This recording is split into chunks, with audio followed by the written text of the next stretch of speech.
Hello everybody and welcome to a Dota video. We've had the Dota update finally come out, which is releasing Muerta at the front screen, the Dead Reckoning featuring Muerta.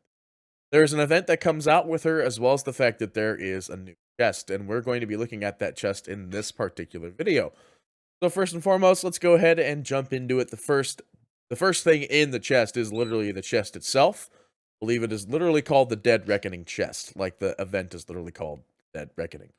You get these chests from kills or assists against your assigned target to win the Dead Reckoning and earn flowers in your Dota games. So here's the thing. This is the way I can compare it from what data I've already looked at about the event. If anybody was around during the Phantom Assassin Arcana release, this is basically the Phantom Assassin Arcana release, but for Muerta. So keep that in mind. I don't think you need Muerta in the game, but at the same time, I imagine Muerta might have to be... Actually, let's put it this way. Everyone's going to be playing Muerta today and they're unranked anyway, so you'll see it one way or another. But if you don't need Muerta, though, please let me know down below in the comments. So, with that being said, ladies and gentlemen, we're going to jump into the first set of not boxes. I don't have any boxes yet. They gave me 5 free keys, though. Don't know what that means. Free games. Free keys. Usually pretty weird when they just give you free keys like that. There's 2 important things to note about this chest, though. It follows the same thing as the Halloween chest from, I think, almost 2 years ago now. So it's basically everything has a tier rarity. Now, that doesn't mean it doesn't follow the old rules of de-escalating and escalating odds. It will still follow the escalating odds program. But you also have the trade-up program following that. So you can also trade up specific tier items you don't want for a tier 2 or greater. I believe it looks like it just stops at tier 2. So no chance of getting your tier 3 item. Big Sag. In fairness, there are only 2 tier 3 items, though. Let's go into the first one. It's a Broodmother set called the Ruby Ridged Recluse. Now, I do remember seeing a set like this in the workshop a while back. It's very red baseline. That's why I kind of was like, eh. But even Valve was kind of like, eh, with it, because they gave it a common setup. So you'll notice that the first set of boxes are kind of like general sets, and then after tier 1, you go into tier 2, and most things are Day of the Dead theme. Next, we have a ancient apparition set called the Gilded Decay. Now, this one is still themed around Day of the Dead. Very nice gold theme, because a lot of sets don't actually have gold as a baseline for ancient apparitions. So, pretty good set overall. The problem is that there's a lot of other sets that might already overtake this. At most, people might use the shoulders, because I think... No, because the shoulders is also an immortal too. So there's quite a few immortals out there that might take the place of this AA set. But overall, still a good set that is in the rotation. Next, there's a Bane set that... Ooh, Jesus, that one actually is really creepy. And next, we have a Feasts of the Fierce set for Bane. Now, this Bane set in particular, very bony looking and has really creepy claws on his hand. Very creepy tier 1 set for sure. I'm still kind of indifferent about Bane sets because it's just the set that I've got is pretty nice, but oh my gosh, it is really gruesome. Oh, it's a brain sack back there. Alright, let's move on from that one. Next, we have Wind Ranger's Song of the Soulfinch.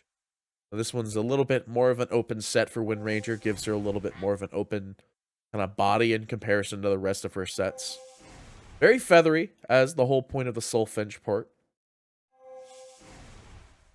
Not too bad overall, I'd say. Next, we have Bantam Blaze, which is a Shadow Shaman set. The hardest part about viewing a Shadow Shaman set is that his wands are the brightest thing in the world.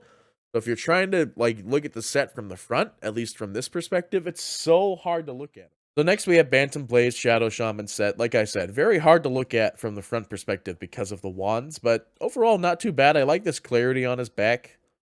What I assume to be a wand, and I'm going to say an Aghanim shard. It's just a little circle. Kind of a basic kind of set though overall. Then we have Darkwater Dominion, Phantom Lancer set, which is kind of scaly of sorts. There's also this clipping part here. Looks like it didn't really get the good clip part of that shoulder piece there. I mean, that alone kind of gives me a bit of a feel to it. But again, it's a tier 1 set for reason. Oh. Next, we have a Leshrac set, which I believe I've seen a set like this before, just with a different kind of helmet. I do like this staff. I like the little anything that has like a weird interactable part like this is really nice because you get to see it just flutter around while you're in the middle of a game. Good set overall. Very mushroom-like, which is actually a very good fitting theme for Leshrac. Next, we have Death Prophet. Of course, there has to be a Death Prophet set for a death-based update. Now, this one is another kind of a groomsman setup, or not groomsman. Oh my gosh. Way off. Not a groomsman. Bridesmaid.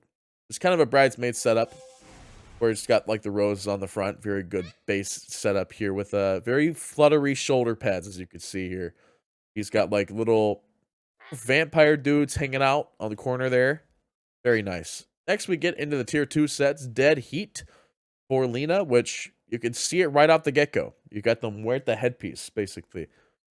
This is the very Day of the Dead setup, as it's got like all the nice candles and a very flowing dress, which actually this is a really nice Lena set for like a baseline kind of change. It still keeps your baseline color scheme and still hits the head on the Day of the Dead. Another one, Anti-Mage's set for Spectral Hunter, kind of follows the same protocol here. Very nice glaives as well. The design fits out really perfectly with this very undead Aztec-esque theme for Anti-Mage. You can see the tattoo is a lot more obvious as well, so that's another good thing. And a lot of people are really nailing it with the face paint. Because as you can see below, there's quite a few tier 2 sets that actually have a pretty good decent shot of the face paint. And the mohawk is actually really nice. I like this mohawk with the extra tail coming out there, the ponytail. Sorry about that. Next, we have Dying Light, which is another very, again, Aztec-y set. Very low armor scale in comparison to most of the Dawnbreaker sets we've been seeing, but still a very good set overall. Again, Dawnbreaker doesn't have that many sets in the first place, so it's nice to see sets still getting made. Next, we have Snipers. Expired Gun, which is literally, it's Los Muertos, but Sniper. He's got a nice little chain on the back there with some candles on his shoulder, and since Sniper can't really see, he's got these fake eyes that are basically his, like, his spectacle eyes. His goggles, basically. That's why I like this set, because you can't see Sniper's face, his upper face, like, at all with this, and this is supposed to serve as his eyes, so I thought that was a funny addition. Next, we have Death Adder for Medusa. Again, another good set that really capitalizes on the fact that this is the undead update, in a sense, and we got to add more nice undead stuff to it. This set has probably the most particle effects out of all of them, outside of Anti-Mage's Glaives, taking up 80% of the particle effect color. This one has a more consistent particle effect lineup. As you can see, each serpent has their own set of glowing eyes, and then following that, the bow has a consistent like pulsate from both ends of the bow. So pretty nice overall. Good set coming from that. And then I saw this set when I was going through it, and I'm like, man, why is Viper getting so many more sets that's going to make him look like so gruesome of a sort? So they said, you know what, why not? They added another set called Soul Serpent. It gives Viper a more Aztec-y look, and I imagine people will continue to take what they want from these sets and make some weird amalgamation from it all. Then we go into our tier 3 sets. We have Pudge. Now, this isn't Pudge, by the way. This is Stitches. This is the not Toy Pudge. What do they call it? Puppet Pudge. Something like that.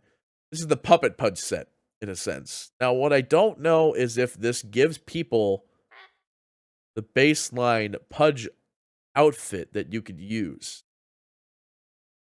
Because I know that it did it for... I know that they did it for the Nutcracker persona for Kid Voker.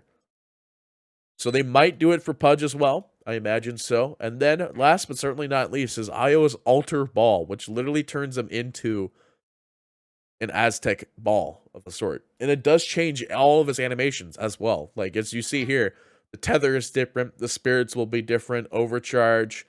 Overcharge is just like a green, more solid green beam. And then the relocate has like a green circle as well. So overall, pretty good looking sets that's coming out of this. Hopefully we can figure out whether or not you will get the Pudge persona from this.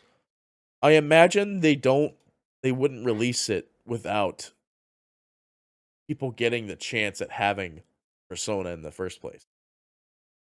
Because if you don't have the Persona, you can't use it anyway. Like, let's go ahead and take a gander at it anyway.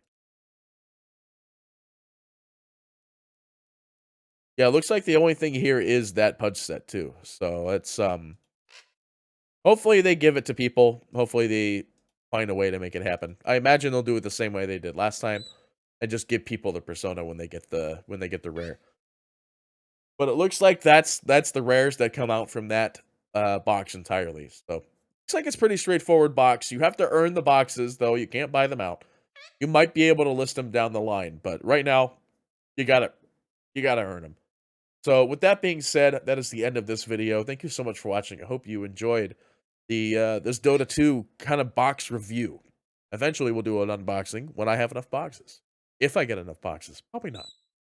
But with that being said, thank you all so much for watching. I hope to see you next time. This is Party PD, signing off.